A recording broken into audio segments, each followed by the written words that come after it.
Nous sommes le 17 juillet de l'an 180 après Jésus-Christ. Ces personnes étaient accusées d'un crime pouvant encourir la peine de mort.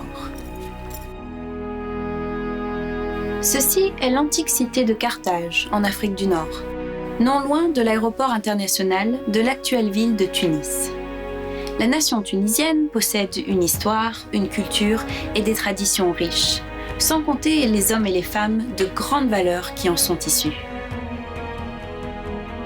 Il y a longtemps, Carthage était la capitale de la province romaine d'Afrique proconsulaire, une région correspondant aujourd'hui à la Tunisie, au nord-est de l'Algérie et à une partie du littoral libyen. Carthage était une des villes les plus importantes de l'Empire romain. Notre histoire aujourd'hui concerne 12 personnes, 7 hommes et 5 femmes, dont l'intégrité et le courage face à la mort ont inspiré l'admiration dans le monde entier. On les appelle les martyrs silitains.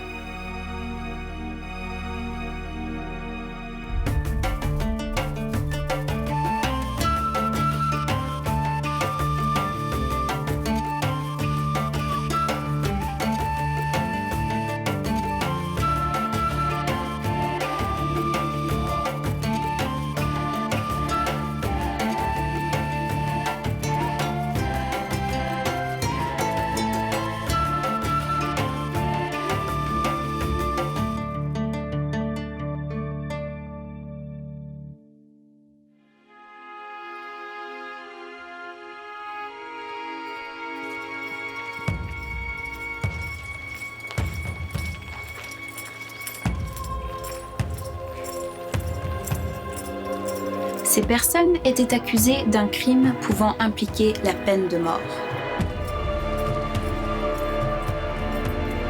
La loi qu'ils avaient enfreinte ne venait pas de Carthage, ni d'aucune ville d'Afrique du Nord. Cette loi venait de l'autre côté de la Méditerranée, de Rome. Et leur crime ? Avoir refusé de brûler de l'encens au dieu de Rome ou à la statue de l'empereur. Ils avaient refusé car ils étaient chrétiens. Le juge chargé de l'affaire était Vigelius Saturninus, le gouverneur romain de la province. Il portait le titre de proconsul. Les hommes portant les faisceaux étaient appelés des licteurs. Les faisceaux de verge étaient le symbole du pouvoir du proconsul et montraient qu'il pouvait infliger des châtiments corporels par flagellation. La hache du faisceau montrait qu'il avait le pouvoir d'infliger la peine de mort.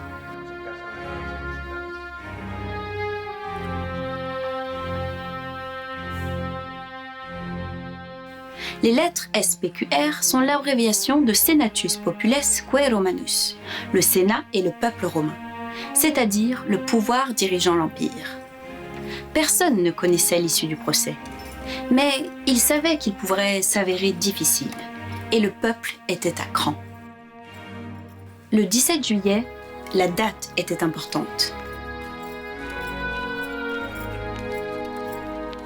Le 17 mars, exactement 4 mois avant ce procès, le vieil empereur Marc Aurèle était mort en Europe centrale. Le nouvel empereur était son fils, Commode, capricieux, lunatique, imprévisible, sans pitié et probablement mentalement déséquilibré. Cela rendrait les choses difficiles pour le proconsul Saturninus. Il se trouvait dans une situation politique délicate. Il souhaitait peut-être faire preuve de clémence, mais à cette époque, il devait s'en tenir à la loi. D'un point de vue politique, il subissait lui-même un procès. Les noms des prisonniers étaient Speratus, Narzalus, Situs, Donata, Secunda, Bestia, Metorius, Félix, Aquilinis, Laetentius, Januaria, generosa. C'étaient des noms latins, sauf deux, Nardzalus et Sitinus. Ils descendaient du peuple punique de Carthage, de vrais Nord-Africains. Pourquoi les Romains pensaient-ils nécessaire de poursuivre ces personnes ? Ce n'étaient ni des voleurs, ni des fauteurs de troubles. Ils étaient courtois, loyaux, respectaient la loi et payaient leurs impôts sans délai.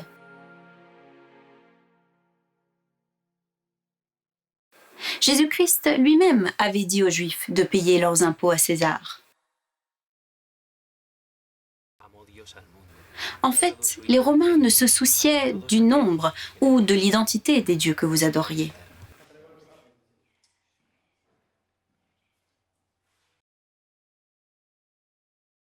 Mais trois facteurs différents ont joué contre les chrétiens. Tout d'abord, le fait que les chrétiens rejetaient tous les dieux sauf un, celui qu'ils adoraient.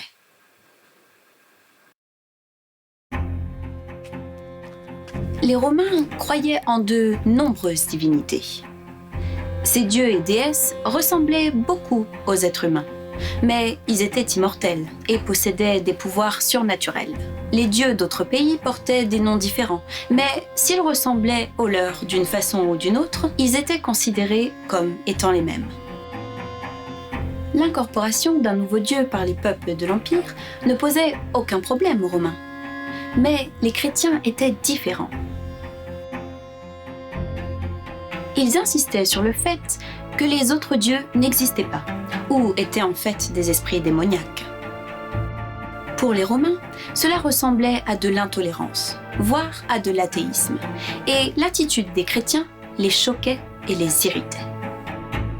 En Afrique du Nord, comme dans le reste du monde romain, la vie de beaucoup de gens était remplie de superstitions, et pour eux, les dieux étaient réels d'une façon ou d'une autre. Pour d'autres, les anciennes religions faisaient tout simplement partie de leur culture, et n'étaient donc pas rejetées, même s'ils n'y croyaient pas vraiment. Les intellectuels étaient enclins à considérer les dieux avec une incroyance absolue. Mais ils étaient également tout disposés à occuper une fonction au sein des temples qui leur offrait une place de premier plan dans la société. Environ 260 ans plus tôt, Quintus Mucius Scaevola avait tenu la position de Pontifex Maximus, grand pontife, l'autorité suprême de la religion publique romaine. On lui attribue l'expression affirmant qu'il existe trois sortes de religions. La première, les écrits concernant les dieux sont simplement les fruits de poètes imaginatifs.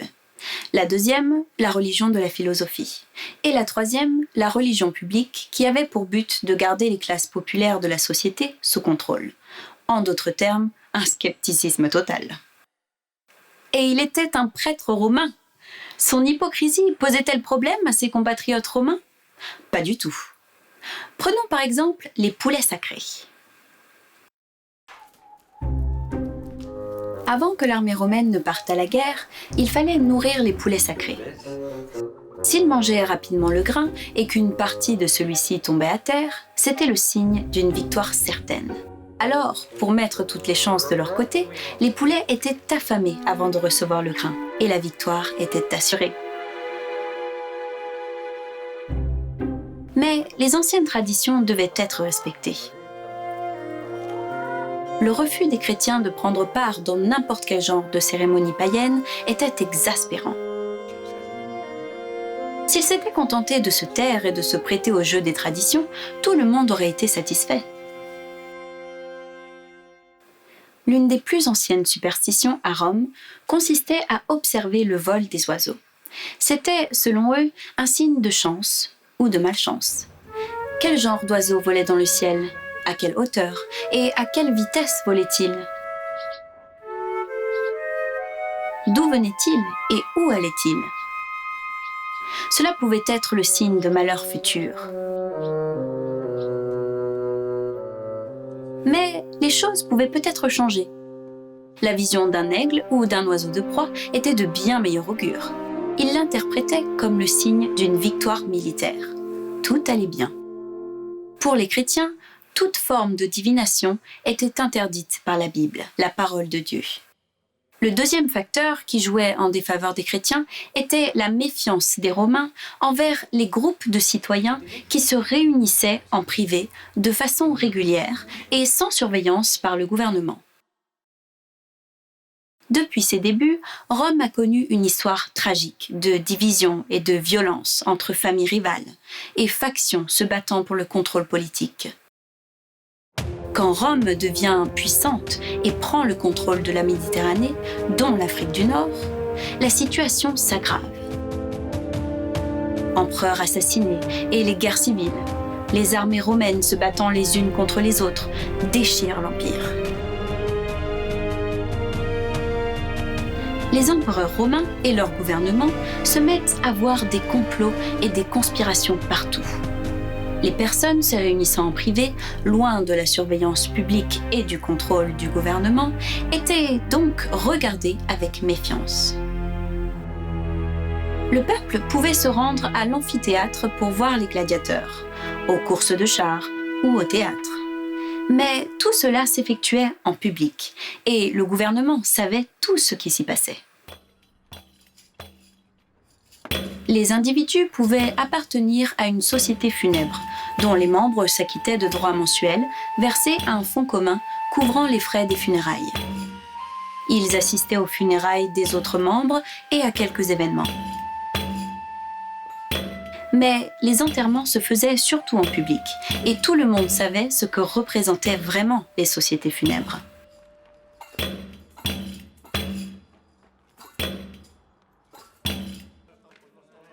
Les gens pouvaient participer aux cérémonies organisées au sein des temples, ainsi qu'aux repas qui suivaient. Mais ce n'étaient pas des réunions privées régulières, comme celles des chrétiens.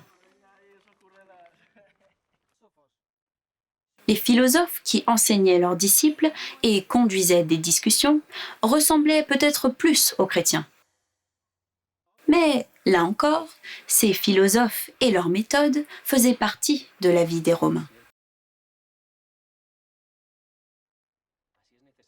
Les chrétiens disaient se réunir pour prier et lire leurs livres saints. Mais qui voudrait faire une chose pareille ? Les gens pensaient qu'il y avait sûrement une autre motivation derrière tout ça. Mais laquelle ? Le troisième facteur était le refus absolu des chrétiens de brûler de l'encens à la statue de l'empereur et de jurer par son esprit de naissance.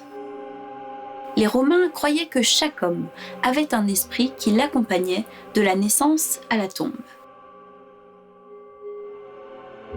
Ils appelaient ça le Genius. Et chaque femme avait un esprit appelé Juno. Le Genius d'un homme était associé à son destin et à sa chance. Alors, comme gage de leur loyauté envers l'empereur, on pouvait demander aux citoyens de prêter serment d'allégeance en jurant sur le Genius de l'empereur. Refuser de s'y soumettre était un acte de trahison.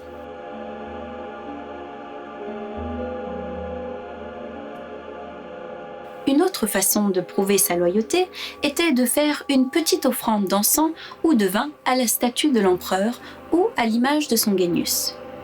Nul besoin de croire en la totalité des dieux et des déesses. Il suffisait de montrer sa loyauté de manière traditionnelle. Mais pour les chrétiens, c'était de l'idolâtrie et ils refusaient d'y prendre part. Et voilà, ils étaient donc considérés comme des traîtres aux yeux de l'État.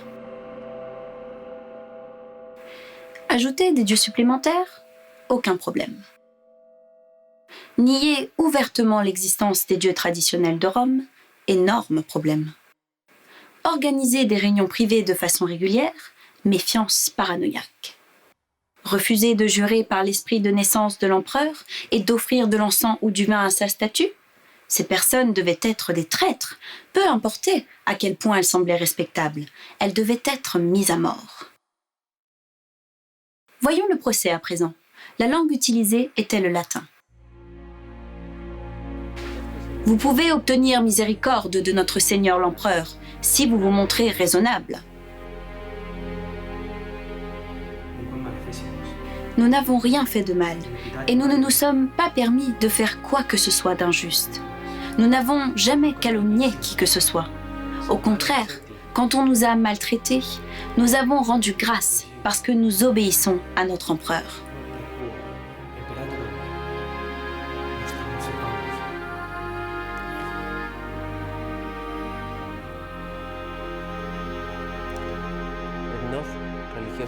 Nous aussi, nous sommes religieux, et notre religion est simple. Nous jurons par le génie de notre Seigneur l'Empereur. Nous prions pour son salut. Vous aussi, vous devez le faire.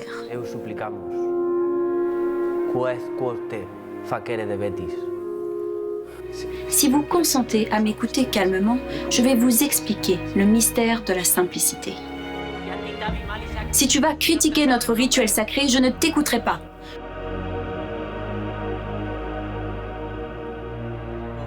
Jure plutôt par le génie de notre souverain l'empereur. Moi, je ne reconnais pas l'empire de ce monde, mais plutôt je sers ce Dieu qu'aucun homme n'a vu, ni ne peut voir avec ses yeux. Je n'ai pas commis de vol. Si j'achète quelque chose, je paie le prix et la taxe.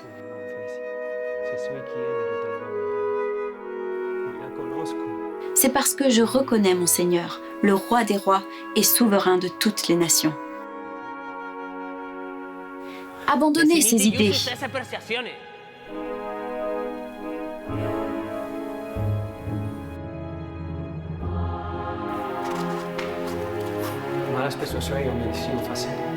C'est un crime que de commettre un meurtre ou un parjure.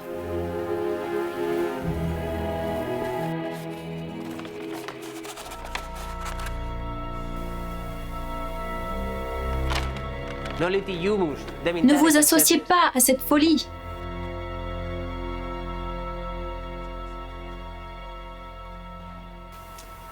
Nous n'avons rien à craindre, si ce n'est le Seigneur notre Dieu qui est au ciel.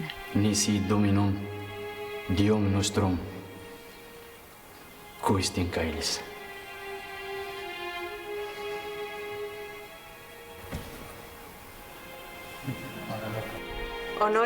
Nous honorons César en tant que César, mais nous ne craignons que Dieu.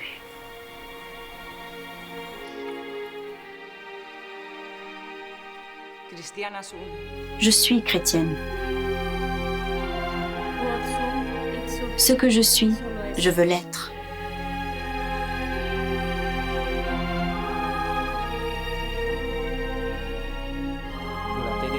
Tu persistes à te dire chrétien ? Je suis chrétien.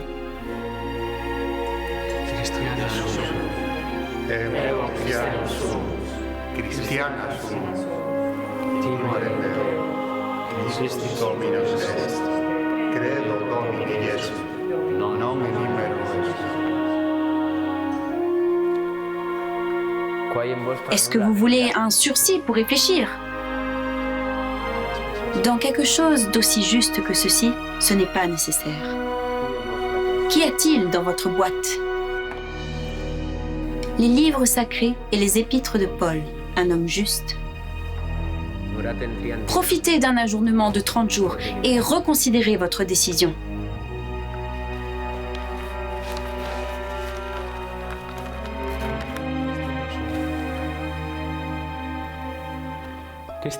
Je suis chrétien. Speratus, Nardalus, Sitinus, Donata, Vestia, Segunda et tous les autres ont confessé qu'ils vivaient suivant la foi chrétienne. Attendu qu'on leur a offert la possibilité de revenir à la religion traditionnelle des Romains et qu'ils ont refusé avec obstination, nous les condamnons à périr par l'épée. Nous rendons grâce à Dieu.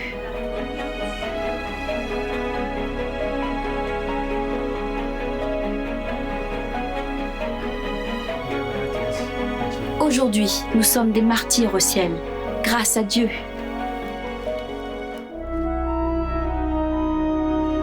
À Carthage, la mort des martyrs silitains, comme ils ont été appelés par la suite, a eu un immense impact sur les chrétiens d'Afrique du Nord. Loin de les effrayer ou de les pousser à se soumettre au paganisme, ils ont été raffermis dans leur décision de rester fidèles à leurs convictions, à la vérité et par-dessus tout au Seigneur Jésus-Christ. Des copies du procès ont circulé et plus tard, des églises ont été bâties en leur mémoire. Mais comment savons-nous ce qui s'est réellement passé ce jour-là ? Le procès des martyrs silitains s'est fait à huis clos, ou, comme les Romains disent, in secretario. Mais les déclarations faites au tribunal ont été mises par écrit pour les archives officielles. Il est probable qu'un sympathisant des chrétiens ait eu accès aux archives du tribunal et les ait divulguées à la communauté chrétienne.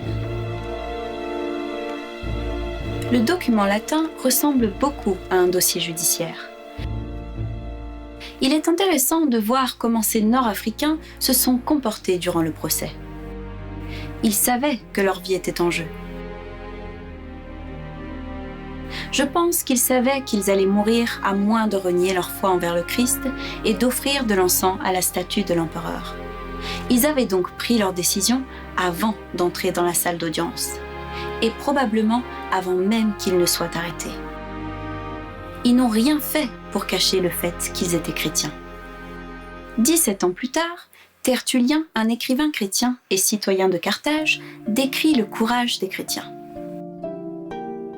Il adresse ses remarques aux magistrats de Rome.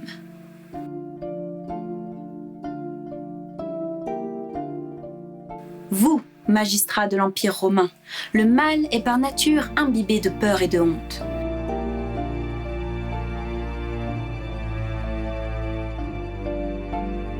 En effet, les criminels tentent de rester cachés. Ils évitent d'apparaître en public. Quand on les attrape, ils prennent peur. Quand on les accuse, ils nient. Et quand ils sont reconnus coupables, ils gémissent. Les chrétiens sont-ils ainsi ? Aucun d'eux n'éprouve de honte. Aucun d'eux ne cherche des excuses. Quand ils sont identifiés, ils s'en glorifient. Quand ils sont accusés, ils ne se défendent pas. Quand ils sont interrogés, ils confessent même de leur plein gré. Quand ils sont condamnés, ils rendent grâce.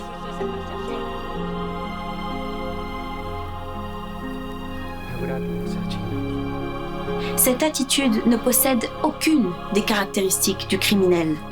Peur, honte, doute, regret, désespoir. Vous ne pouvez pas dire que c'est de la folie, vous qui êtes coupable. Tertullien pose la question, quel genre de justice était cela ? Mais revenons quelques 68 années avant ce procès. Dans la province de Bithynie, dans laquelle se trouve aujourd'hui la Turquie, un émissaire romain du nom de Gaius Plinius Secundus, plus connu sous le nom de Pline l'Ancien, reçoit un ordre formel de l'empereur Trajan concernant la façon dont il doit traiter les chrétiens. Les chrétiens ne doivent pas être traqués. S'ils sont dénoncés et reconnus coupables, ils doivent être punis, avec une exception.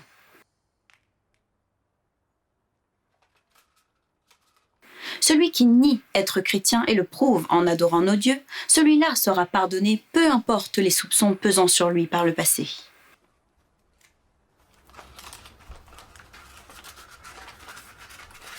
Et voilà, le même schéma d'accusation, suivi de pression à se reconvertir à l'ancienne religion romaine et d'un châtiment en cas de refus, souvent la mort.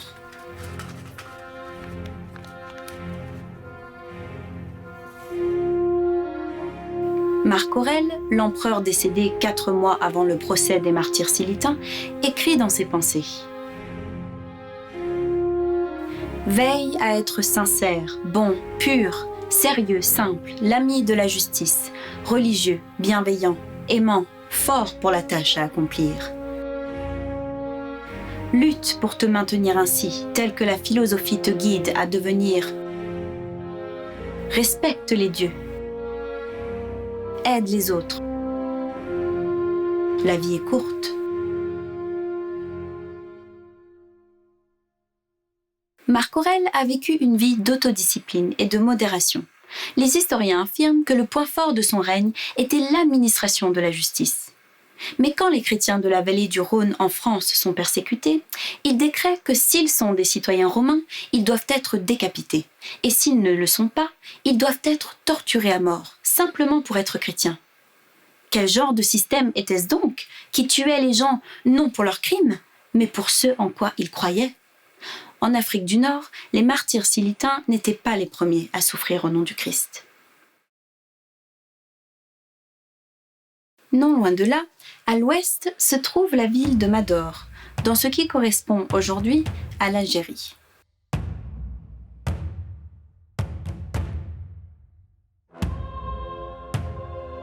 Un berbère du nom de Nanfanio avait été arrêté et tué pour être chrétien, ainsi que 3 autres berbères chrétiens. Le Citas, Migdon et Samaé. Certaines personnes ont certainement perçu l'injustice de cette situation.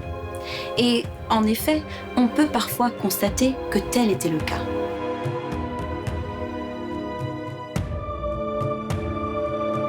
Durant le procès des martyrs silitains, le proconsul Saturninus avait fait de son mieux pour les mettre hors de cause.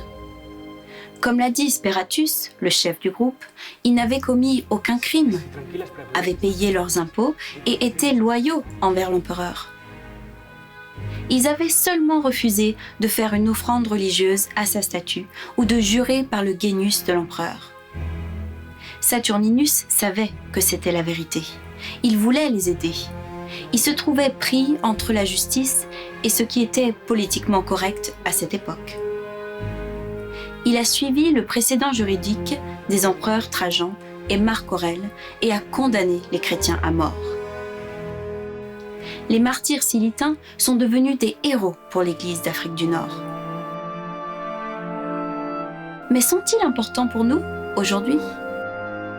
On estime qu'aujourd'hui, plus de 100 000 chrétiens à travers le monde meurent chaque année. Les dirigeants qui permettent cela doivent sûrement faire face au même conflit entre justice naturelle et conscience d'un côté et pression sociale et intérêt politique de l'autre.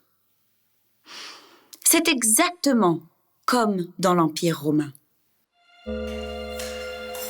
Nous devons également nous souvenir que les martyrs silitains ne montraient aucune colère envers leurs persécuteurs. Ils étaient intègres, honnêtes et pleins de compassion, même envers ceux qui les persécutaient. Ils suivaient vraiment l'exemple de Jésus. Citus. Donata. Secunda. Bestia. Pretorius. Felix. Aquilinis. Laetius. Januario. Generosa. C'était certainement difficile pour leurs familles et leurs amis. Mais pour les martyrs silitains eux-mêmes, leur mort n'était pas une tragédie, mais un triomphe. Pour eux, la mort n'était pas une porte qui se refermait sur la vie et la joie, mais une porte qui s'ouvrait sur la vie éternelle au paradis et sur la joie de leur Seigneur et Sauveur, Jésus-Christ.